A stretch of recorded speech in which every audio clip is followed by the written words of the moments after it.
Samuel Paty et le film Samuel Paty à l'abandon. Pourquoi un film qui raconte factuellement les derniers jours et l'assassinat de Samuel Paty, décapité pour avoir enseigné la liberté d'expression et la laïcité, provoque-t-il une telle colère chez certains au point de le traiter de film, tenez-vous bien, dangereux? Je vous propose d'écouter sur Samuel Paty un micro-trottoir de certains streamers qui demandent aux gens comment ils ont trouvé leur réaction à ce film. Et ensuite, on en parle avec Gabriel Cluzel et Karim Alloum. C'est un film de merde.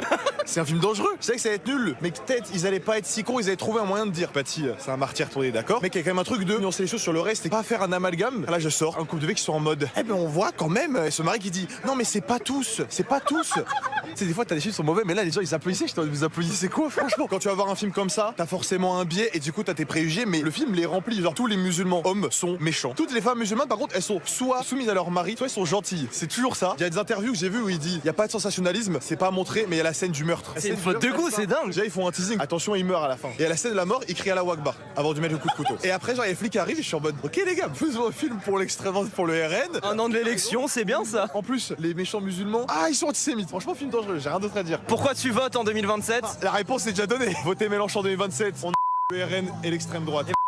Twitch gauchiste. Twitch gauchiste, toi et ta sale gueule. Non mais c'est assez surprenant quand même de voir à quel point notre société a basculé. Il n'y a plus de respect devant la mort, il n'y a plus de respect devant un enseignant qui a été décapité sur le territoire français. Il n'y a plus de respect devant cet homme qui a perdu la vie, devant sa famille. Il n'y a plus de respect. On est en train de retourner ce film qui est en hommage à cet homme. On est en train de retourner ce film contre celui qui a été décapité. Gabriel Cluzel, ensuite Karim Alloum. Oui, c'est très inquiétant ce film et surtout évidemment ce qui s'est passé, ce qu'il relate, c'est le comble de l'abomination et on se rend compte que le comble de l'abomination peut être discuté. En fait, tout le fond du débat, c'est qu'on voudrait qu'il soit occulté. En réalité, tous ceux qui font des critiques ne mettent pas en cause les faits. Ils disent pas, c'est pas vrai, ça s'est pas passé comme ça. Ils ne mettent pas en cause les acteurs. En fait, ils ne mettent en cause rien de factuel. Ce qu'ils disent, c'est que c'est dangereux, c'est malaisant, ça suscite un malaise parce que ça raconte la vérité. Donc en fait, il ne faut pas parler de la vérité. C'est-à-dire, par exemple, j'ai vu certains dire « Ah oui, mais dans le film, on voit que l'assassin crie Allah Akbar ». Oui, que voulez-vous qu'on vous dise? L'assassin était islamiste, c'était pas un moine bouddhiste, nous sommes d'accord. Si ça avait été un moine bouddhiste, on l'aurait dit, on l'aurait mis, mais ce n'est pas le cas. Donc en fait, c'est très très révélateur cette réaction, parce que je crois que cela en dit long sur la volonté d'une partie de notre société de tout simplement jeter un voile sur la réalité des faits. Et c'est proprement stupéfiant. Moi, je crois qu'il faut soutenir ce film. Je reconnais que je ne l'ai pas encore vu. Mais vous savez, certains médias, pour moi, sont des boussoles qui indiquent le Sud. Quand elles me disent que c'est un mauvais film qu'il ne faut pas aller voir, je ne sais pas pourquoi, j'ai une furieuse envie d'y aller. Alors, vous avez une furieuse envie d'y aller. On a Gilbert Koala en ligne qui a vu le film. On vient. Oui, bonjour. Oui, bonjour mon cher Gilbert. Je vous donne la parole dans un instant. Et Karim Alloum aussi, qui a vu le film. En quoi et pourquoi, selon vous, certains traitent ce film de dangereux, Karim Alloum? Ensuite, on a Gilbert Koala. L'abandon n'est pas seulement un très beau film. C'est un film important, nécessaire, pour tout savoir sur les rouages et la machine infernale qui a causé l'assassinat de Samuel Paty. Depuis sa sortie, le film qui lui est consacré, Samuel Paty, est devenu une nouvelle fois attaqué. Vivant, il a été accusé de discriminer les élèves musulmans morts et les porter atteinte à sa mémoire à travers une polémique déclenchée autour du film. Ces gens-là, comme le chantait un grand poète, ces gens-là s'indignent en prétendant que le film montre une mauvaise image des musulmans. Or, dans le film, que j'ai bien vu, dans l'histoire tragique de Samuel Paty, il est question d'islamistes. Le terrorisme islamiste qu'il a assassiné et les islamistes que l'on jeté en pâture sur les réseaux sociaux. Pourtant, la distinction dans le film est claire entre les musulmans et les islamistes. Ces derniers ne représentent qu'une minorité agissante dont l'idéologie constitue la matrice du terrorisme islamiste. J'ai envie de leur dire, dénoncer l'islamisme ne signifie en rien s'attaquer aux musulmans, tout comme pourfendre le nazisme, ce n'est pas du tout de la germanophobie. Karim Aloum, en direct d'Europe 1. Bonjour Gilbert Collard, vous aussi, vous avez vu le film? Oui. Vous l'avez aimé, oui ou non? Et ensuite on marque une pause. C'est un film bouleversant, c'est un témoignage sur la réalité. Derrière ce film, il y a la mémoire, le témoignage et la souffrance. Et qu'on puisse ne pas, à tout le moins, respecter ces trois forces, c'est un signe évident de décadence, quoi. De folie. Je dirais même, Gilbert Collard, de barbarie. On marque une pause, on revient avec ce que vous venez de dire, mémoire, témoignage et souffrance. On revient avec vous, Gilbert Collard, vous qui avez vu le film. Bonjour, rebonjour Gilbert Collard. On aura Jean-Jacques qui nous appelle de Saint-Étienne dans un instant. Mais Gilbert Collard, vous avez vu le film et vous dites que c'est un film qui est sur la mémoire, le témoignage et la souffrance, Gilbert Collard. Oui, il n'y a pas un fait qui peut être discuté dans le film. Tout est vrai. Il raconte comment un enseignant qui fait son métier d'enseignant dans le cadre d'un programme scolaire est victime du fanatisme islamique. On dit bien du fanatisme. Et comment l'abandon dans lequel il va se retrouver l'amène à être victime d'une décapitation. Alors, ce qui est absolument écœurant, ce sont les réactions rigolardes, vulgaires de la gauche et de l'extrême gauche, et du communautarisme radical. Il faut être clair et dire les choses comme elles sont. Parce que ce témoignage dérange. Il dérange parce qu'il montre la vérité criminelle. Voilà, il la montre. Et puis en même temps, vous vous rendez compte, effectivement, ce que vous dites, c'est-à-dire que la vérité dérange. Oui, la vérité a toujours dérangé, mais du reste, les porteurs de vérité ont toujours été malmenés, brocardés, persécutés. Et puis en même temps, la gauche et l'extrême gauche perdent la maîtrise du récit culturel. Pour la première fois, il y a un récit culturel qui lui échappe et qui dit la vérité. Et ça lui est insupportable. Ça lui est totalement insupportable. Gilbert Collard sur Gabriel Cluzel.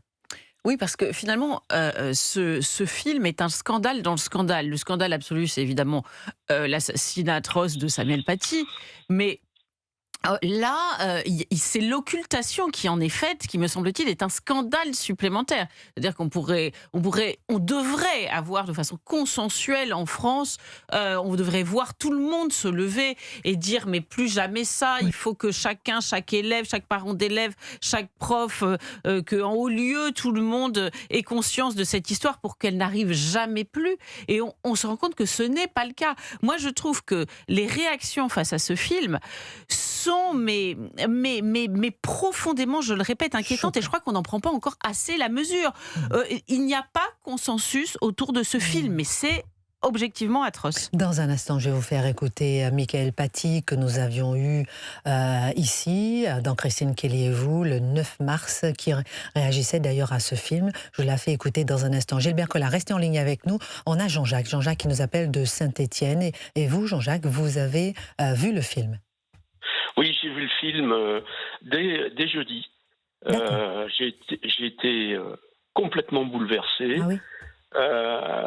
Je sentais d'ailleurs que l'émotion était palpable dans la salle. Ah oui.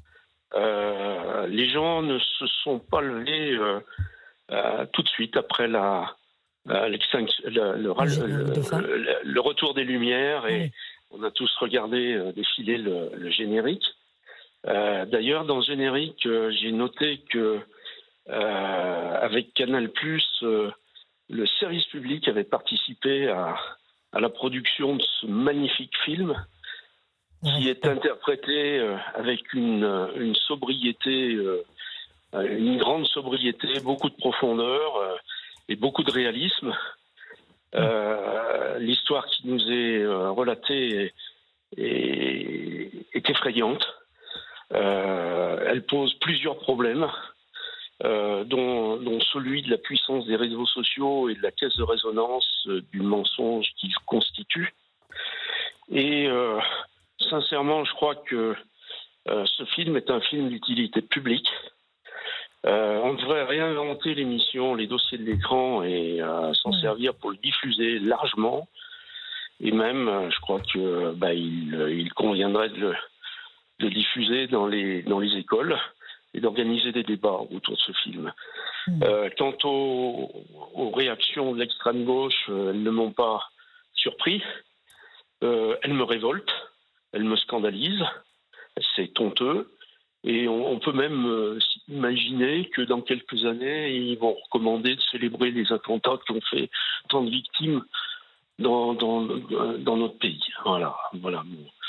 On n'en est pas là, on n'en est pas là et on l'espère. On n'en est pas là, bien que non. Mais je voudrais pas qu'on y vienne.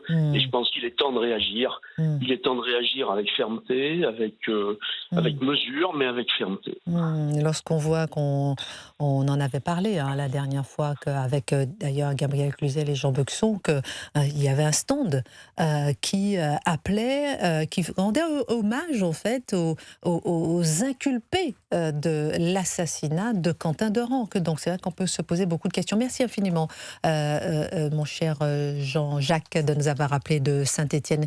Gilbert Collard, comment vous réagissez? Ensuite, on a Jean-Pierre qui nous appelle de l'Oise. Comment vous réagissez à cette émotion palpable dans la salle, effectivement, ce que nous disait Jean-Jacques? Vous ne pouvez pas imaginer la qualité religieuse, au sens le plus englobant du terme, qui régnait dans la salle après la projection du film. Ah oui. Vous aussi, vous l'avez ressenti. C'est très puissant. Mais ce qui est grave, d'une gravité qu'on a du mal à disséquer même, c'est qu'il puisse y avoir des gens qui viennent dire film de merde. Parce que quand même, ce film, il est le linceul de Samuel Paty. Alors, comment peut-on ne pas adhérer à un film qui raconte le calvaire d'un homme irréprochable? Et ça en dit long quand même, je suis désolé, ça en dit long, et je prends le risque de le dire, sur la complicité morale. Voilà, les gens qui condamnent ce film sont des complices moraux de l'acte. Moi, ça m'intéresse. Merci beaucoup, Gilbert Collard, de nous avoir rappelé et d'avoir été en direct sur Europe 1. Merci infiniment pour votre regard. Comme vous dites que le film L'Abandon est le linceul de Samuel Paty. Je me tourne vers vous, Karim Alloum. Il y a plusieurs choses dans le film. Il y a le fait que les professeurs aujourd'hui sont terriblement en danger. On en a déjà parlé dans cette émission sur Europe 1, mais rappeler à quel point, je pense que depuis effectivement cet assassinat de Samuel Paty, puis Dominique Bernard, les choses ont basculé à tel point que les parents mettent leurs enfants dans des écoles privées. On peut en parler. On aura un témoignage dans un instant d'un homme qui s'appelle Jean-Baptiste Nouillat, qui est cofondateur, directeur général des excellences de la ruralité. On en parlera, il est pourchassé parce qu'on l'accuse de mettre les élèves en danger. C'est-à-dire que lorsque vous voulez donner une certaine culture à vos enfants, là vous êtes pourchassé.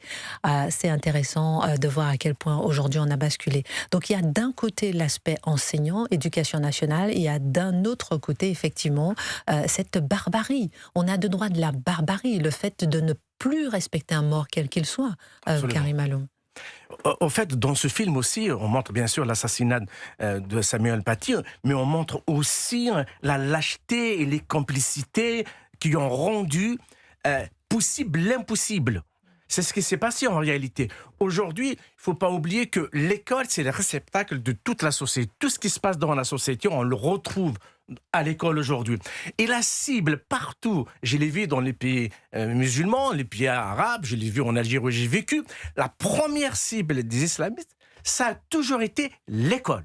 Parce que quand vous gagnez l'école, vous gagnez la jeunesse, vous gagnez des générations futures, parce que leur projet de société, c'est pas comme nous, on se prépare aux élections présidentielles en 2027, etc.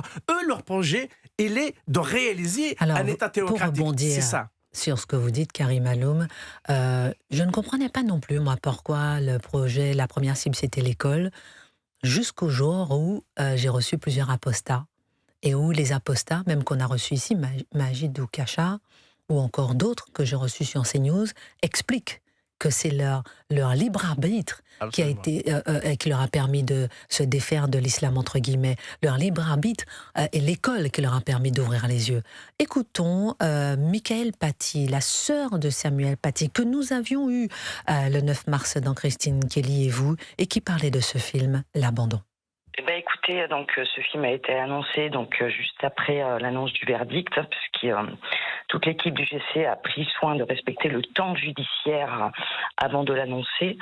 Ce film n'a, je pense, qu'un seul but, en fait, c'est d'essayer de rétablir l'honneur de mon frère et sa probité qui a été longuement salie, notamment à travers ce dernier procès. Moi, je pense que l'État a failli et qu'il ne prend pas ses responsabilités, il n'arrive pas à le reconnaître. Et tant qu'il ne l'aura pas reconnu, il faudra essayer de les pousser à ce qu'ils prennent clairement leurs responsabilités dans l'enchaînement qui a permis que mon frère se fasse assassiner, effectivement, seul à la sortie de son collège.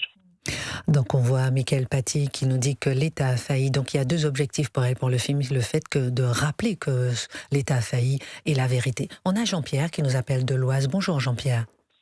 Bonjour Christine et bonjour à toutes vos équipes. Bonjour. Alors tout d'abord, sur ce thème très délicat, je vais d'abord dire à Christine que je vous apprécie beaucoup, ainsi que toutes vos équipes, Charlotte, il y a Charlotte, il y a vous êtes dans Christine Kelly, Gabriel, il n'y a pas Charlotte. Merci. Il y a Gabriel, il y a tous ceux qui vous entourent, que ce soit sur Europe 1 ou que ce soit à la télé, sur ça CNews. fait plaisir. Alors, mon cher Jean-Pierre, on va savourer les bons propos que vous venez de nous dire. On va marquer une pause. Restez avec nous, mon cher Jean-Pierre. Merci infiniment pour ces mots agréables. Et on les prend chacun, à chaque fois, parce qu'il y a tant de mots et d'insultes aussi que nous prenons les mots agréables, effectivement, et les compliments. On marque une pause, on revient avec beaucoup de sujets très forts aujourd'hui. On va terminer avec le pain quand même, parce que c'est la journée nationale du pain. On va grignoter du pain en fin d'émission.